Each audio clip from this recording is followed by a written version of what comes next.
I'm Kevin Power, and this is SaskScapes, the podcast featuring stories of arts, culture, and heritage in Saskatchewan.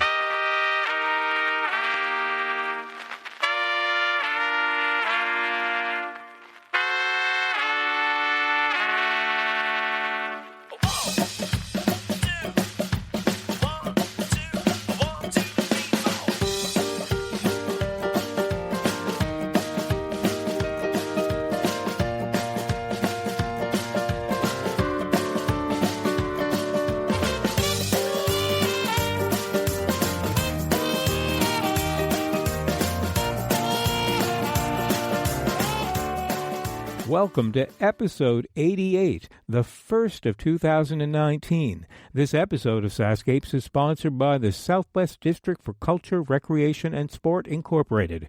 You'll find the link to the district's website in the show notes, along with the other links. Now, it's no secret that were it not for grant funding, many non-profit organizations would struggle to accomplish the phenomenal work they do. This episode will take us to the village of Avonlea, Saskatchewan, located about 45 minutes drive southwest of Regina. And yes, in case you are wondering, Avonlea was named after Lucy Maud Montgomery's novel Anne of Avonlea. One of Avonlea's most notable attractions is the Heritage Museum. The museum has benefited from government funding for many years now, putting that money to use by hiring students to work there for the summer. Join me as I talk with three students who take tremendous pride in the work they've done at the museum. Cathy Geisler is the general manager of the museum, and she'll join me, along with Darlene Watson, who has in the past filled out some of those important grant forms and who has worked tirelessly to help make what the museum is today. But first up, the students. It's a treat to actually have a guest in this episode who's meeting me face-to-face because everybody is by phone otherwise, and I'm meeting with Tanner Stevens in Saskatoon. Hello, Tanner. Hi. First of all, we'll get to know you a little bit. Where are you from originally? I am from Avonlea, born and raised. My family's been there forever. My parents grew up there, grandparents, great-grandparents. On a farm? I live in town, but okay. I have cattle. I have a farm, so it's kind of the best of both worlds. Nice. How often do you get back? I try and go back every 2 weekends or so. I like to get back to see my animals and stuff, but if I'm busy doing school, I don't. But I like to get back. Right. Yes, so you're here studying at U of S. Yeah, I'm taking animal bioscience as a part of my pre-dentistry, hoping to get into dentistry eventually.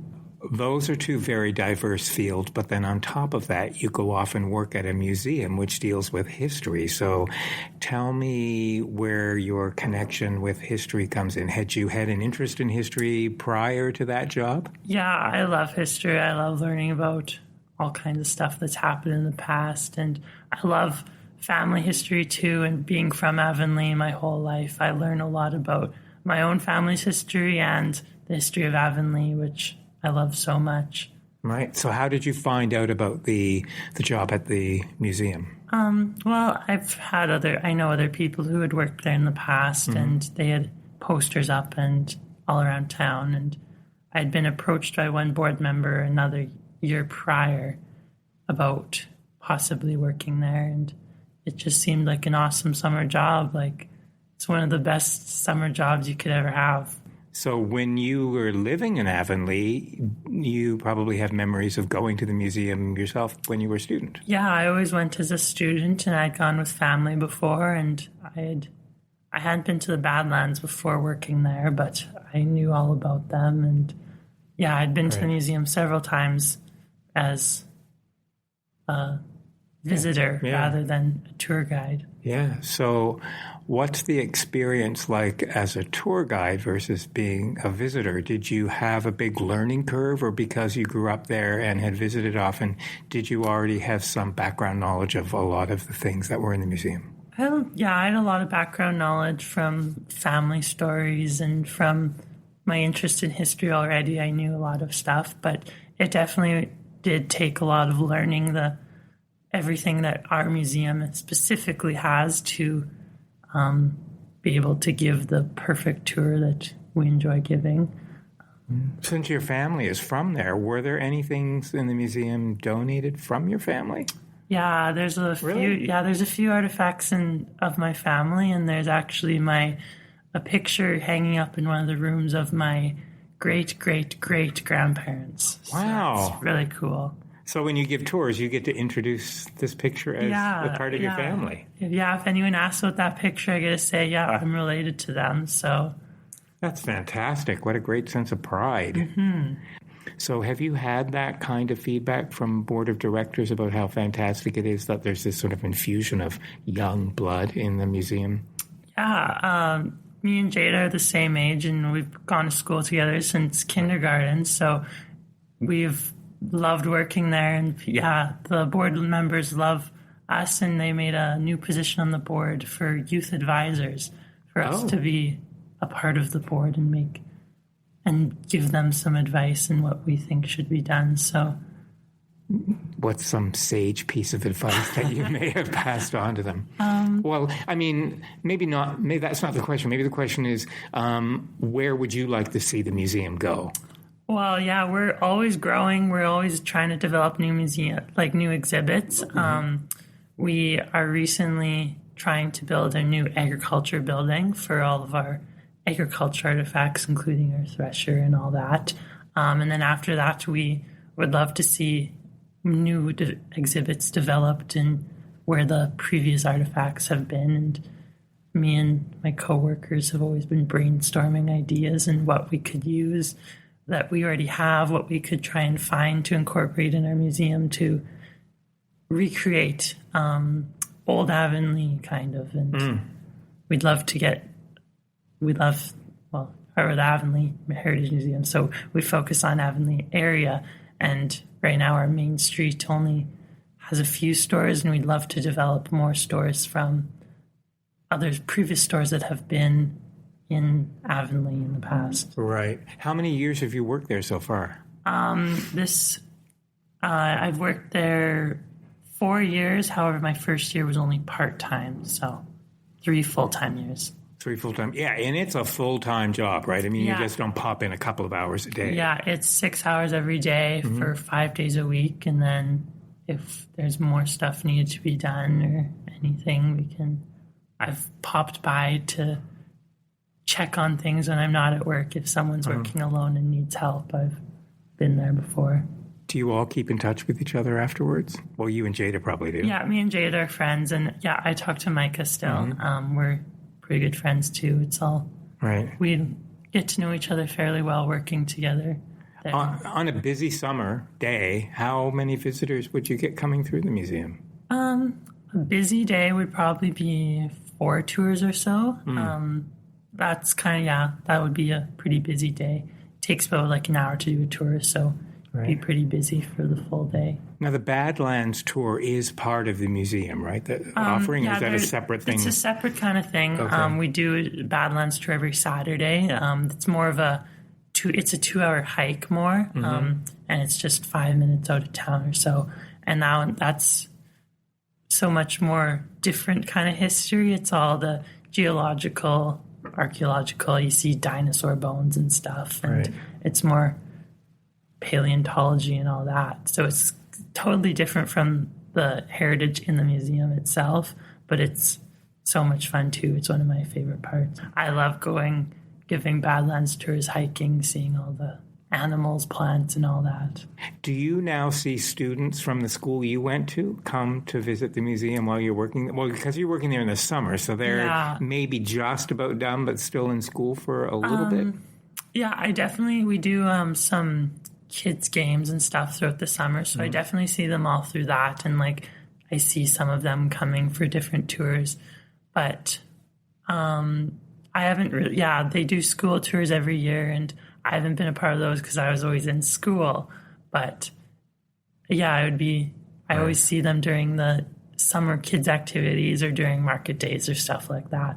And it's interesting because I wonder if they know it's that you're a student and that job is available, that opportunity is available to them when they finish school. Are they aware of that you can work in the museum? Yeah, I think last year there was a lot of applications, and there's always been kids interested in working at the museum. It's a great job, and I don't know why more people don't apply, but that's what Jaida said. I love working there, and I think there's lots more interest in working there now. Do you plan on going back next summer, or is it too soon to tell? Yeah, well, you never know what's going to happen, but I'd love to go back. I love working there, and it's great. And then if somebody new comes in, I mean, did you get somebody new last year? Micah, he came 2 years ago. Right. So I'd been working there for a year or two already before that. Right. So he was new, and we had to train him a bit, but Cathy was training him too. So it was, What's your favorite thing in the museum? I love giving tours and hearing the stories that other people have to share. And so people come in that are taking the tours that know things that you don't know? Yeah, there's lots of people who come in and they'll have a story to share about their childhood or their grandparents or something like that. And I love hearing all those stories, because that then develops our tour even more. We'll hear a great story about a specific artifact, and then we can share that with other people later. And I love giving Badlands tours and other tours, and just amazing people with the facts and being amazed by the facts in return. You got to carry one of these there fancy microphones that I've got in my hand and record some of the stories. Yeah, the Avonlea podcast. Yeah, it's great. You never know who's going to walk in the doors, and you never know what their story is. And have you met people that have come from really unusual distances? Yeah, we've had people visiting from Serbia. Our record book has people from all over Canada. I think we've had Montreal, Ontario. How do they find you? Do you know? They're visiting other people, and then a lot of people go to the Claybank Brick Plant, which is just down the highway. Mm-hmm. A lot of people go there and then find out about us through that, and so come after that and are amazed by it. All right. This has come up with the two others, so we might as well bring it up as well. The mannequins are somewhat famous. And I gather that you and Jaida had something to do with naming of said mannequins. Yeah, we might have named a few on our breaks and stuff. We might have named a few and given a few some backstories. So right. One of Jaida's favorites is Georgia May. So right, and the other one is Martha. Martha, that's She's the one. She's one of the first ones you see when you walk in, and she scares everybody almost. Right. So Jaida tells me that. So how realistic are these things?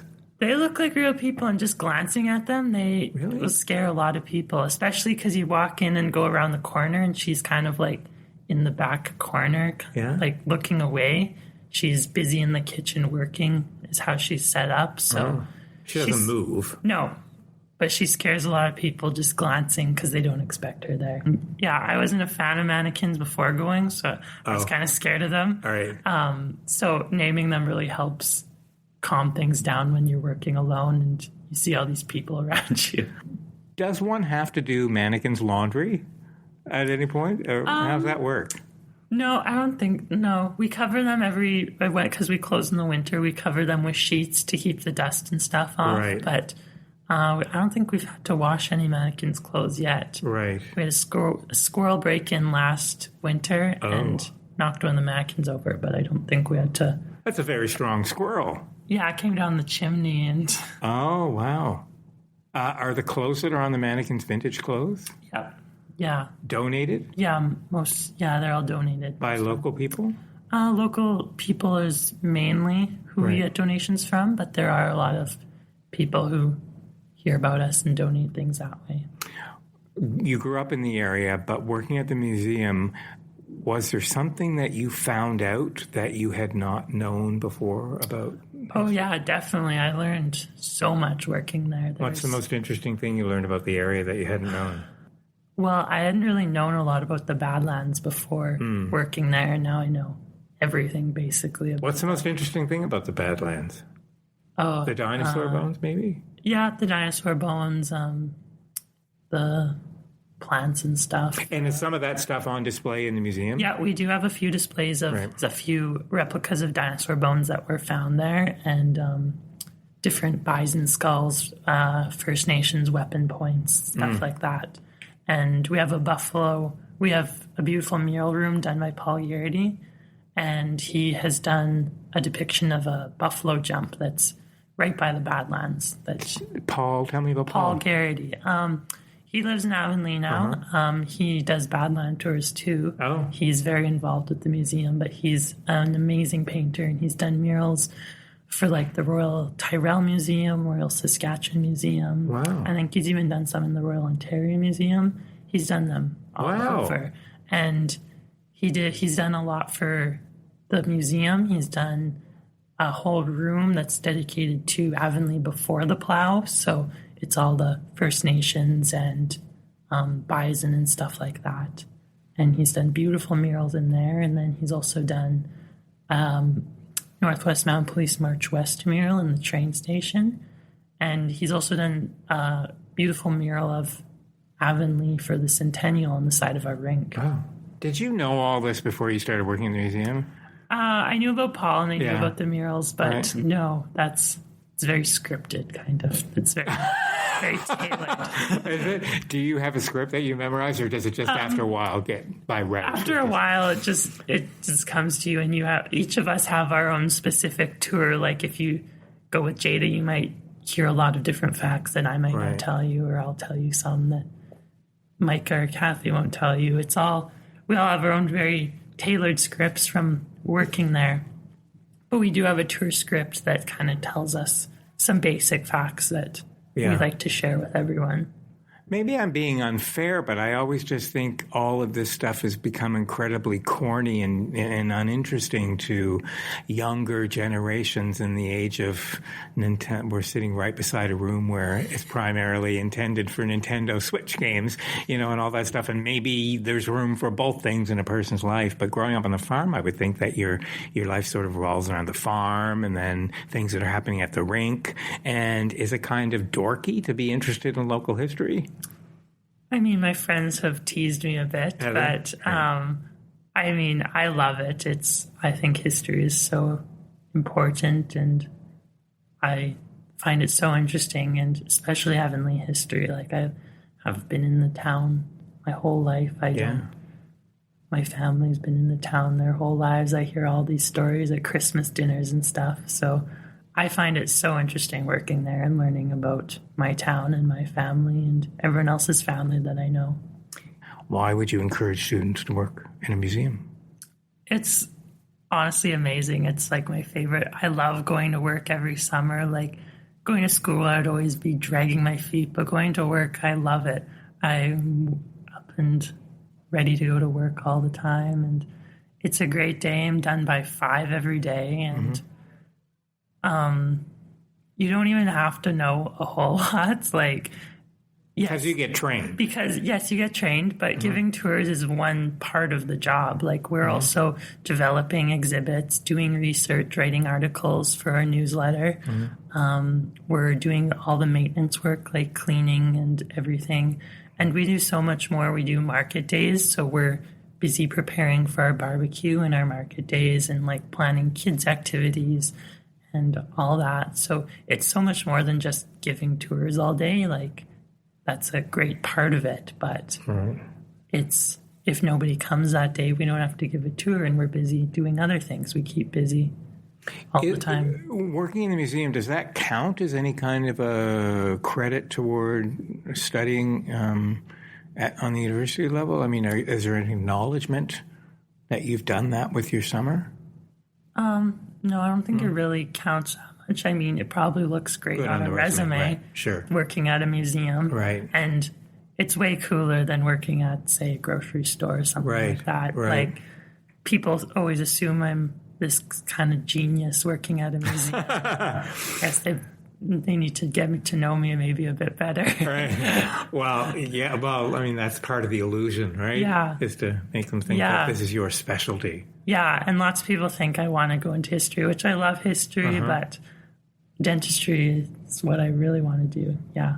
Jaida was saying that you're involved in cataloging a lot of the artifacts. Yes. And that's digital now? Yeah, that's all on the computer. It's quite a process. Like after we get donated stuff, we have to do all this paperwork to transfer the ownership of that item to the museum. And then we have to catalog it and like place it in a room or in archives or in storage or somewhere. And we have to organize it all. And it takes a lot of work, and it's very long days when we're doing that. But it's still also fun because you get to see all the new artifacts coming in that a next summer student might not see because it's on a shelf somewhere. So right. It must be very satisfying to know that, as you say, anything can happen, but presuming all the stars line up and you do go back next summer, that you're going back to do something that you actually love. Yeah, it's such a great summer job. Like, I can't stress it enough. Do you think there'll come a time when someone will say, hey, we're looking for a new manager for the museum. You guys seem to know so much. I don't know if I could be the manager. Cathy does so much work. She's working with us every day, well, most of the days in the summer. And she's working there right with us most of the time and she does so much more. She's at home doing the newsletter and all that. So, and she does tons of the Badland tours for photography. So she's out there in the middle of the night taking pictures of the stars with people. Like, really? That's so cool. She does so much work. And so I don't know if I could do that on top of dentistry, but I'd love to be a part of the board one day. Yeah. Are there volunteers that work at the museum on top of all of this? Yeah, the board definitely helps a lot. They help every market day, or if we have a special event, there's all the volunteers there that help with the barbecue, or there's a lot of volunteers who help with the Badlands tours as well. They must be thrilled that you guys are so into it. I mean, you could just be the kind of person that just thinks, okay, tell me what I have to do, and I'll just regurgitate some stuff. But you guys actually seem to really, really care about the place. They must be thrilled. Yeah, we do. We definitely want to see it grow, and we want to see the more exhibits develop and all that. So they say they love us working there, and we love working there. So new applicants have some pretty stiff competition, but new people coming in will just benefit so much from the fact that you guys already know so much, but plus your enthusiasm is infectious for working there. So and it's definitely even been growing since I started there. Like, they used to only hire 2 summer students during the summer, but it's then grown to 3 summer students and maybe 4 sometime, and keep growing to that's however many. It's a happening place. Yeah, it's definitely it's evolving. It's definitely. Even in the years I worked there, we get more and more visitors every year, and we're always developing new stuff. And people who have visited in past years who come back say it's changed so much, and I don't think. And you can pat yourself on the back and say, "Well, thanks. I've kind of hit a part." Right. Thanks for sharing your experience. Yeah, it's fantastic. Thanks for sharing our experience with everyone else. Absolutely. And if you do go back in the summer, have a blast. I know you will. Yeah. Thanks so much, Tanner. Yeah, thanks for having me. You bet.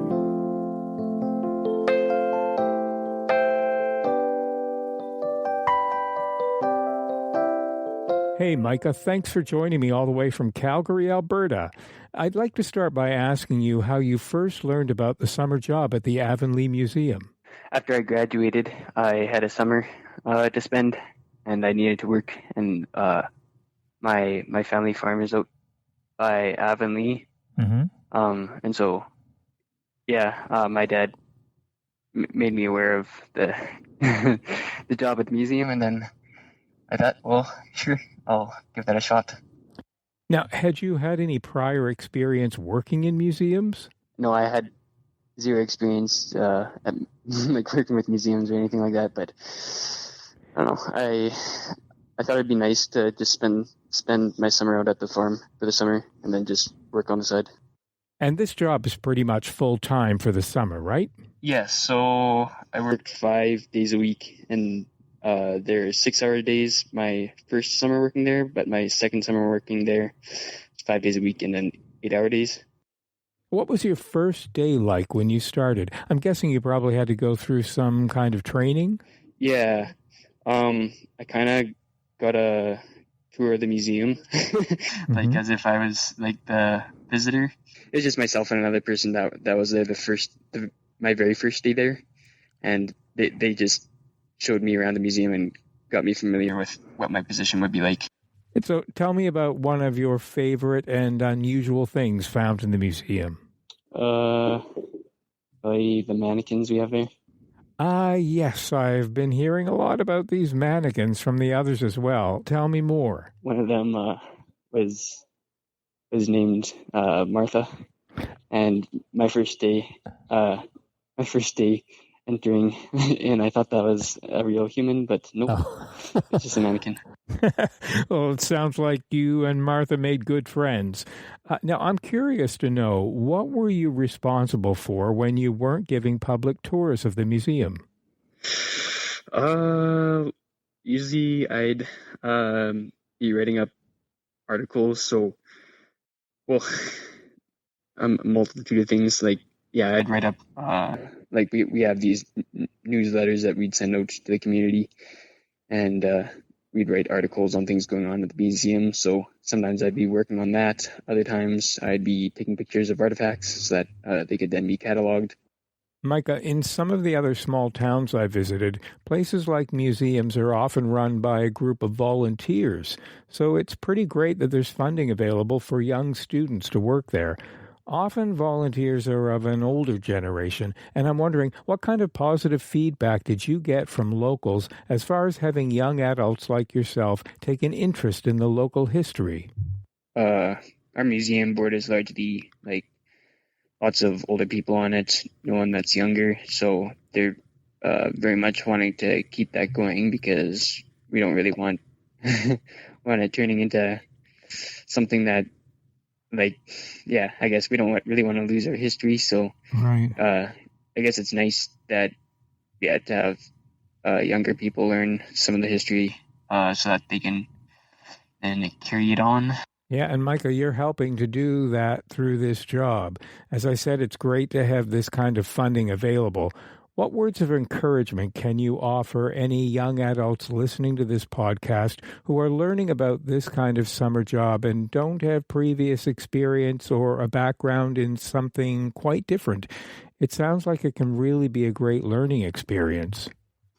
I guess it's really broad. Like, it doesn't really matter what your interests are. Yeah, like, I don't know. I'm into math and science, or physics, which is why I'm in engineering. But like, that doesn't mean that like my job at the museum like was time wasted. Like, I definitely think that a lot of it was valuable. Like, a lot of it is just like, it just provides context for the way things were back then. So I got some neat experience seeing like how I guess, yeah, the inside of a record player. Actually, it kind of stopped working for a bit. So just seeing, even like a typewriter, it's very much mechanical, and so like, right. I got to see like neat things like that for how things worked, and obviously with that context, that can help with whatever studies I'm in right now, or even just, yeah, I'm sure going out into the workplace, like just understanding the importance of seeing how things were and then being able to move on from then. Yeah, I was just gonna say, like, honestly, like, it doesn't really matter like what you're interested in, like, because like it takes all kinds of people to make the world go around, and like the museum, like, it's history made up of all kinds of people. So like yeah, there's lots to learn. Doesn't matter what your interests are, really. Are there any other highlights that you would like to share while you've been working there? Yeah, so probably like one of the highlights, I'd say, well, earlier I can say that yes, I had played a pump organ under Cathy's permission, but then I believe it was my last day working there. I just opened up the pump organ and then started playing the Macarena on it, and then I kind of started dancing. Wow, there's a pump organ at the museum. How did you know how to play? Cathy kind of showed me how one works. Oh, wow. It's like how you have to pump air into it, and then I think Cathy's husband also used to play the pump organ, is my understanding. yeah. Um, Well, yeah, that's pretty and cool. He was around and could show me what all the different, because there's just different valves to make it sound different. So like what all those do. Yeah, I read you have a background in piano studies, right?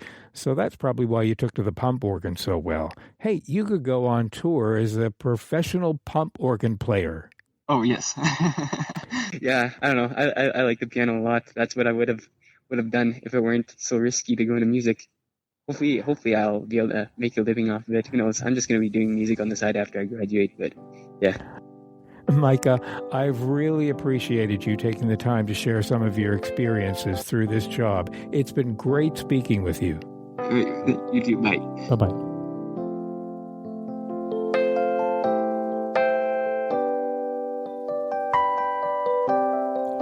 Joining me just outside of Avonlea, Saskatchewan, on a nearby farm by telephone is Jaida. Hello, Jaida.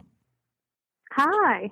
Hi, thanks for taking some time to talk with me. How far are you actually from, like if you were to drive from your farm to Avonlea, how long would it take you? About 15 minutes. And now I live in Regina, but I still come back on the weekend, so I'm never far from Avonlea, that's for sure. Okay. Yes, so you're going to U of R. Yes. I'm studying theater with a music minor. You first became aware of working at the museum when and how?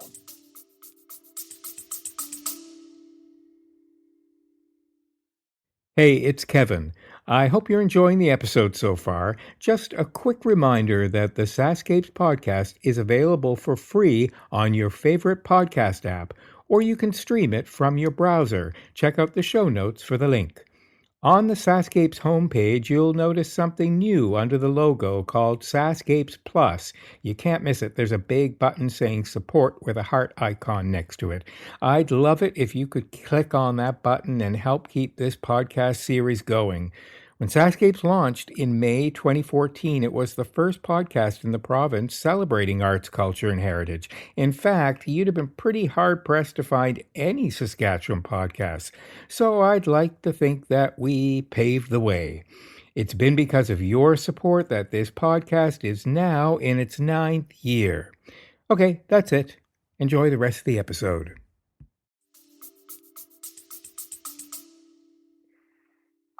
It was near the end of school in 2015. My Nana cleaned a lot of buildings in town, and there was a poster up at the post office.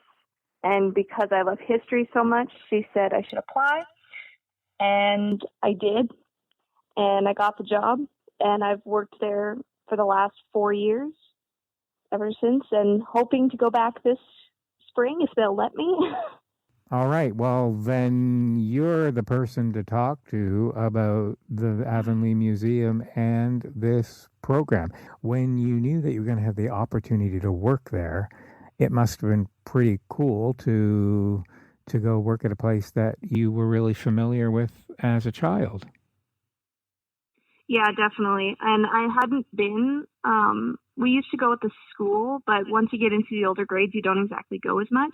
So I hadn't been to the museum recently before I got the job. So I was kind of familiar with it enough to know my way around, but there was still a lot of stuff that I got to really discover with the job. And that was really fun and really interesting. I'm curious to know when you're little and you walk into places and they seem huge and then you grow up and they don't seem nearly as big. Was that the case for you when you went back to work? I feel like the train station, the original building, did seem a little smaller to me, definitely, because as a child wandering through, because there's a lot of rooms and you kind of wind through as you go on the tour. Mm-hmm. So that definitely did feel smaller. But the PD building with all of our pioneer displays, and that's with our indoor Main Street, mm-hmm. That seems just as big. I really love that part, and I'm really proud of it. I unfortunately didn't get to help build it, but it's what do you love about it? What do you love about it? I love the indoor Main Street very much. Why? Just having that facade, and mm-hmm. it's kind of like a set, definitely. Right. Hence your theater interest. Yeah. Right, right. Gosh, I know there are some mannequins that are in that museum. With a lot. We love those mannequins. We've changed their outfits. They have names. They have stories. It also makes them a lot less creepy for people coming in. We've had grown men scream and run away when they see them because they just don't expect it. But they're a really unique part of our museum for sure. Micah told me about these because I asked him what some of the creepier things in there, and he had mentioned the mannequins, and he mentioned one of the. They all had names. I can't remember one of the female names he had mentioned. Georgia May. Oh no, there was another one.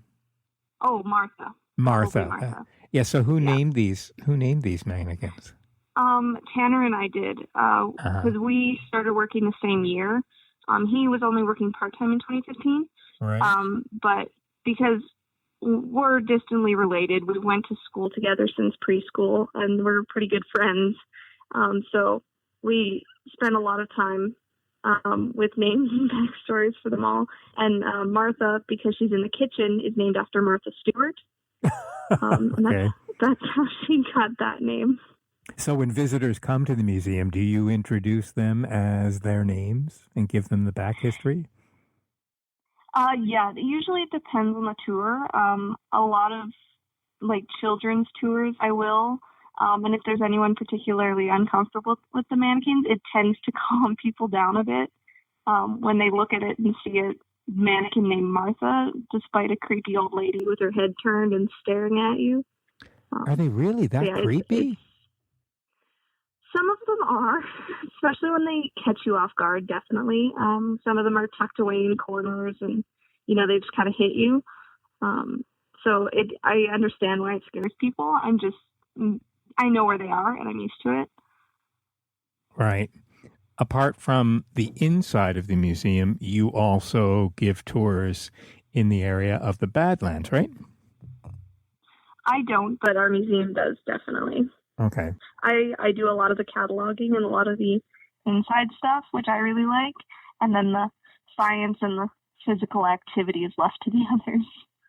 Yeah, so tell me about the cataloging. That's a real challenge for museums in general. Has it been the case for you? Do you really have a lot of artifacts there that you have to catalog still? Oh, yeah. We have a lot of stuff we have to catalog every year, especially since we've started going through the museum, because some stuff in the gathering of them over time and people leaving them and, it wasn't exactly organized because some of the artifacts, they don't all come through our office. Are you cataloging them digitally now?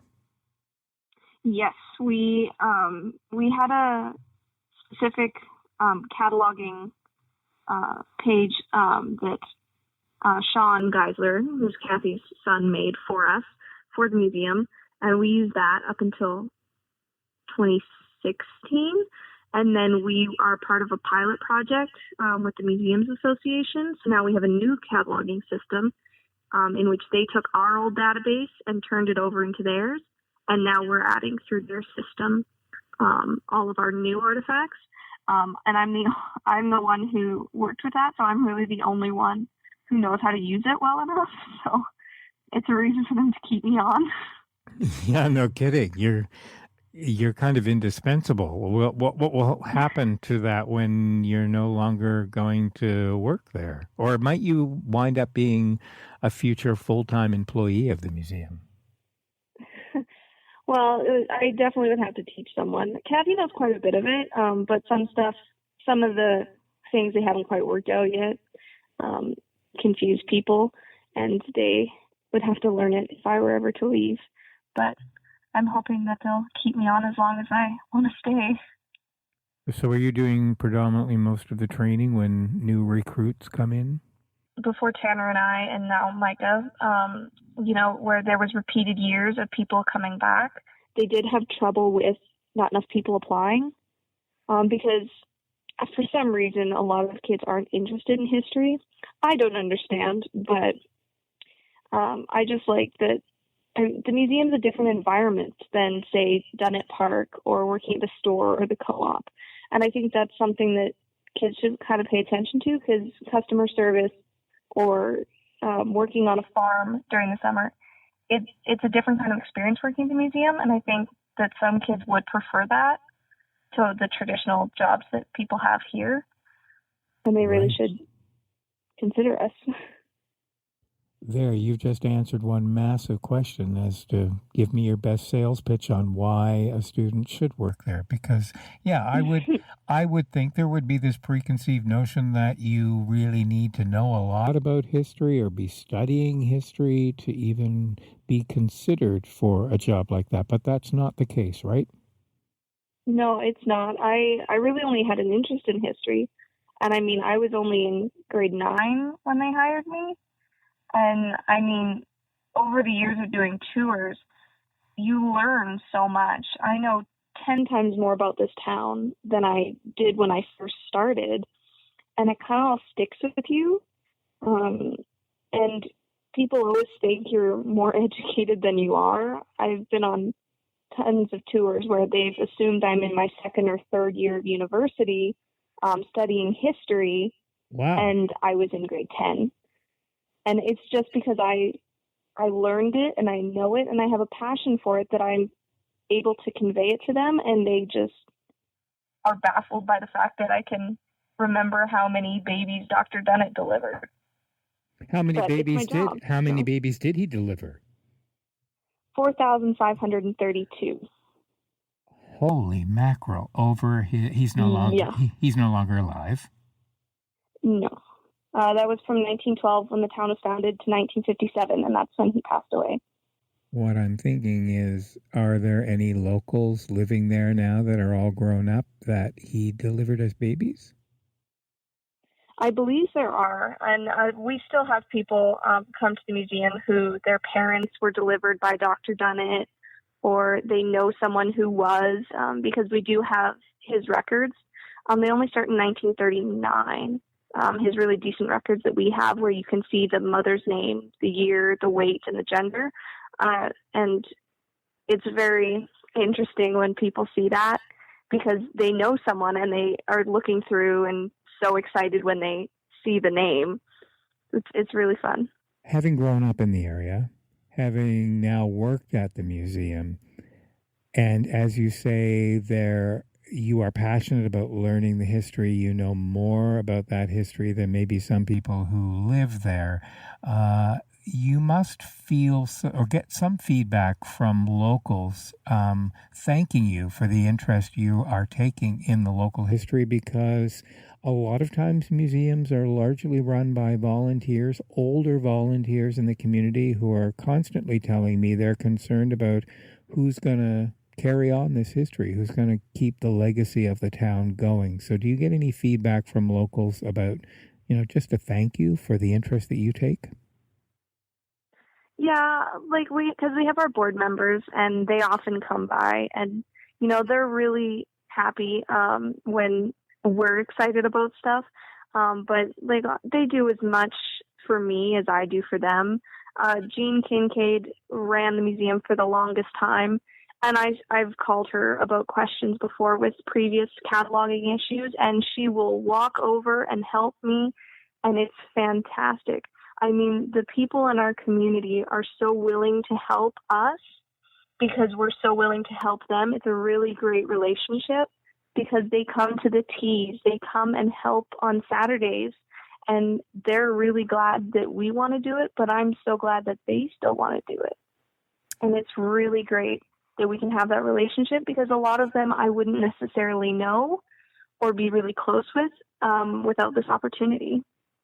What a great answer. That's fantastic. So you have teas being held there on a regular basis?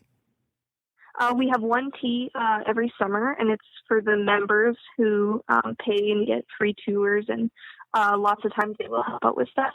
And they all get a free tea and some cookies and usually some form of entertainment. Well, we kind of have big main events for different interests. Mm-hmm. Usually we have a big photo tour that goes out to the Badlands, and the people can come to that, and that usually draws quite a bit of attention. And then we have our car show, and that usually draws a lot of attention from car guys as well. We've had, 30, 40 cars every year for the last few years, and hundreds of people come out.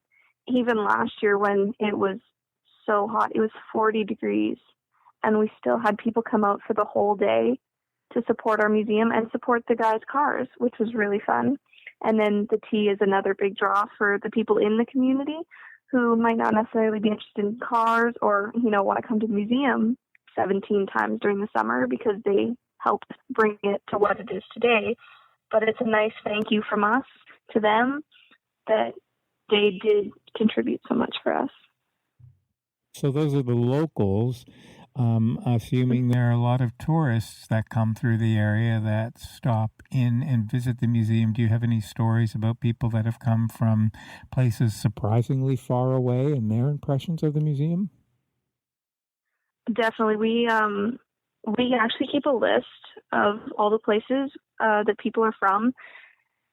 We've had people from Belgium, France, Australia, all crazy places that you wouldn't think. We've had people from China, Korea, and you're wondering how they found us. How did they find you? Most of them are family connections, where they have someone in Saskatchewan that they know and that they, hear of Dunnett Park or hear of our museum, where we get a really big draw for our Badlands tours, and a lot of people find us that way. And it's really interesting because it brings people from all over to hear the very specific history of our town, which is great. Yeah, we've had people come who have known they had a relative from here or something and of trying to kind of connect the dots. One couple, actually, we had 2 years ago, I believe. I did their tour, and they're from Ontario. And they had a relative who had worked for a farm family in the area. And throughout the tour and getting to know them and talking to them, we actually found out their relative had worked for my family, which was incredible. They were really excited about that. We took pictures together. We did an article in the newsletter about it, and I had emailed to them, and we'd kind of gotten to know more about each other's story on that end. And that was crazy and something that would never happen if it weren't for my job. That's fantastic. Tell me about the newsletter. We have a newsletter, and it comes out twice a year, hopefully. And we do it as a way to connect with like our friends of the museum, which are the people who pay for memberships. They all get one. And also you can get them at the museum. We do articles about anything really that interests us in history from our town, like specific things like about the war, because of 2018 being the 100-year anniversary of the end of the First World War. We did a piece on that. We always say about upcoming events. We have, who won the show and shine, how many cars came out, and what kind of tours we had, what kind of interesting people came. It's a really good way to make sure everyone's up with the museum information. If they see something that interests them, it'll hopefully get them to come down. When you look at all the old things that are in the museum, do you think you could have managed living a life like that with being so low tech, knowing everything you know now? I mean, it certainly would have been harder, and you would have had to have done some manual labor. I hate to break it to you. I think I could have done it. I think if I would have not known about today with all the technology, I think I'd be okay. I really, really would have liked to live in, the pioneer times. Is definitely one of my favorite times in history. And I think that would have been really fun. But I would have had to not know about indoor toilets and cell phones because that would definitely be a torture. But other than that, it would have been really fun. Right. Apart from Main Street, what's your favorite thing in the museum? Oh, goodness. I mean, there's so many things, and it's kind of like a favorite song. You have a different one each time, especially because I do a lot of cleaning. and organizing and moving things around and checking the cataloging stuff. So I discover things new every time. Like I probably know 90% of the things we have in our museum, but there's still that 10% that you're just going to discover one day and really get attached to. But the most recent thing would probably be we got a portrait of the Queen from the post office. They had it back in storage, and because they were replacing the floor, they found it all. And it's beautiful. It's from right at the beginning of her reign, and I just love it so much that we actually hung it up in the office because we just all love that picture. So it's hanging in our office if anyone ever comes by and wants to see it. It's very nice. Yeah, you're relying a lot on donations, right? Yeah. Yeah, that's the good part about the grants is without those, we wouldn't be able to fund having 2 full-time students during the summer, not even close to it, because we are running on donations. I suspect that if the funding wasn't there, somehow you'd find your way to volunteer there anyway, because you seem to love it so much. So you're saying this will be the 4th time you go back this coming summer? It'll be the 5th time if I go back this summer. So there's no limit to the number of times you can go back? Well, it's contingent on the grant. Right. With the grants, you have to be returning to school full-time the next year, and you can do that until you hit the age of 30, and then that's the cap. So as long as you go back to school full-time the next year and you're under 30, the grant works. So I intend to be milking it until I'm done school. Well, you are a shining example of why a student ought to take advantage of this kind of funding and work at a museum, but also a real pleasure to hear how you learn from the community, your board of directors, what they give you. So it sounds like a real reciprocal arrangement between everybody, and you're, as you say, milking it for all it's worth, which I just think is wonderful, because we just tend to write off younger generations and think, they're not interested. If it's not streaming on Netflix, what's the point? Yeah, I really do like this job. It's something that I'm very interested in, and I mean, there's always new stuff. The interest never fades. And it may not be my major, but it is something that I've always liked and probably always will be very interested in. And I'm glad that I get to work at a place where I get to do that and then go to school and do theater stuff. I get the best of both worlds. That's fantastic. You're just following your passions all the way through your life. That's fantastic. Thanks. I'm glad I get to. I'm glad I have these opportunities. Well, it is a huge pleasure to hear your thoughts on this. I've really enjoyed the conversation. Thank you so much. No problem. I'm glad that I get to talk about it because my friends and family know the museum's pretty much on my mind all year round. So that's great. So good to talk with you.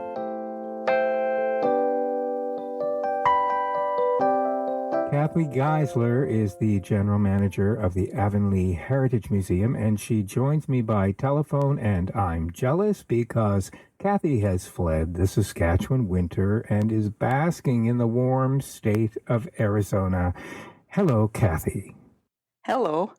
So listen, I've been talking with Tanner and Jaida and Micah, 3 of your great students who've worked at the museum, but before we continue our chat, I just wanted to commend you on the influence you've had on these guys. They've all spoken highly about their experience working at the museum under your guidance. You've clearly made an indelible impression, and one I've no doubt will provide them with a lifetime of memories. So kudos to you. Well, thank you very much. All right, let's back up a bit. You're originally from Avonlea, right? Well, not originally, but I have spent since grade 6. I've been at Avonlea. Oh, wow. That's That's a good kick at the can. Well, you must have a real appreciation for the area. You must know a lot about the area. I do. I've learned a lot from the local people around. My mother-in-law was very into the history of the area, and so I just listen to the stories and try and take it all in. That's fantastic. Tell me, when did the museum receive its official status as a heritage site? Ooh, I believe that was in the early 1980s. Ah, so a while. Yeah, I think so. Because the train station was built in 1912, and that's where the museum is housed now. So we've talked before, so I do know that your position as the general manager is a paid position, right? Yes, it is. The museum board fundraises, and that's to pay me as well as to do a lot of the general maintenance of the museum. So probably the GM has been a paid position for a while, I'm guessing. I've been at this this coming summer will be my 10th season. Yeah. Right. And before you, had it been volunteer or still a paid position just under somebody else's guidance? Before me, it was a volunteers who looked after the goings on. One woman in particular, Jean, did a lot of the looking after the students, making sure they had something to do, and the overall running of the museum, I guess, was her job. And she decided she needed more time for herself, and so the board decided that maybe they should pay someone to do this position. Right. But even now, I'm sure you've got a dedicated team of volunteers and board members. Oh, you betcha. Our volunteers are wonderful. They help out with all kinds of things. A lot of the administrative grants and, just a lot of the behind the scenes kind of things are done by the board. I think volunteers are the backbone of any organization. Well, they certainly are in the museum industry in Saskatchewan. Yes, it's almost all volunteers. But still, it must be a great help to now be able to hire students to work for the summer. Tell me a bit about how that came to be and where the funding comes from, and how many students are you employing? Well, this past summer, we were privileged, I guess, to be able to hire 3 students. One was under the Young Canada Works grant, and 2 more were under the Canada Summer Jobs grant. So one of the fellows on our board is sort of in charge of our grants, and he makes sure to fill out the forms each year. I'm guessing that the students across Canada are aware of this kind of funding, and you probably get a fair number of applications. We have had quite a number of applications, and some of them come from all over Canada. We give preference, of course, to students from our local area, and so we were really lucky last year to have 3 really awesome students. They sure are. So as a heads up to future applicants, what are you looking for in a student, and what does the hiring process look like? We are looking for outgoing individuals. Anyone who likes to talk to people is basically who we're looking for. There's other traits that would be beneficial. An interest in history is actually a bonus, but not mandatory. We find quite often that the interest in history comes when they work here, and not always before. Right. And ultimately, after you've gone through all the applications, you're probably meeting the final sort of candidates face to face. Yes, we go through their resumes, and a group, the hiring committee gets together and goes through the resumes, and we choose the finalists who are then called in for an interview. Your board and local residents must be absolutely thrilled to have such an influx of quote-unquote young blood to help keep the history of Avonlea alive. What kind of feedback are you getting from them? Well, I think they all really are happy with the students that we hire, and I think they're really happy with the direction that the museum's going. With so many museums in a sort of a downward spiral, it's really something to have students that are really outgoing and really promoting our local area. Right. That's a good tip for folks who are listening to this podcast who are involved with their local museum, that this funding is available and that it's really a great way to breathe new life into the museums. As I mentioned, I spoke with the students and the influence that you've had on them. Tell me, what do the students give you?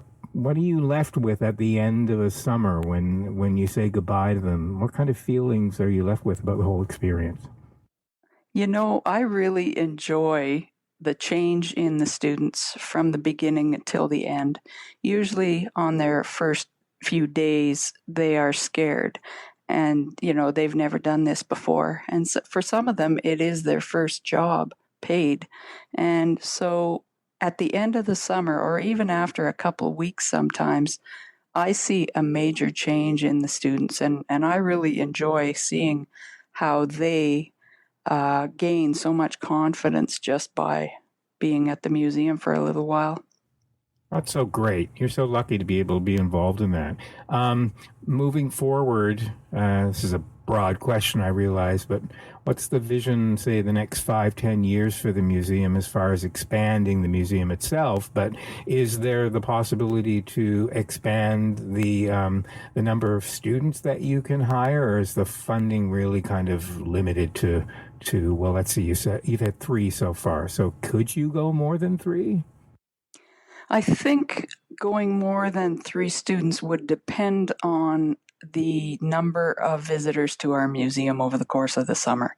So if that increases, we probably would be able to hire more students. But if it doesn't increase, we'll probably hold at this number. Yeah. All right. Well, that's a good tip for Saskatchewanians and Canadians and people listening around the world. Hightail it to Avonlea and visit. It's a beautiful part of the province, and stop by the museum.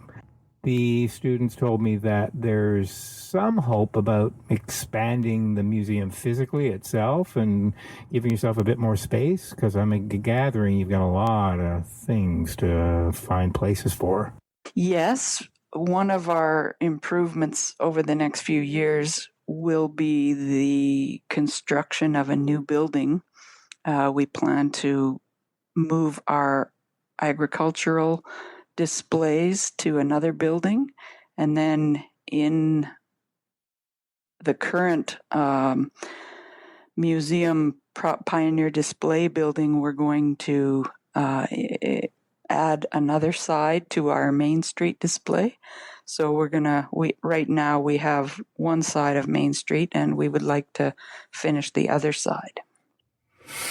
That's so great. Well, I know that's going to take a village, literally, to make that happen. So best of luck with that. Listen, thank you so much for sharing a bit of the museum and the student process from your perspective. And I've no doubt that the summer of 2019 will be a fabulous one again. Well, thank you very much for featuring our museum. My pleasure. Good to talk with you. Thanks.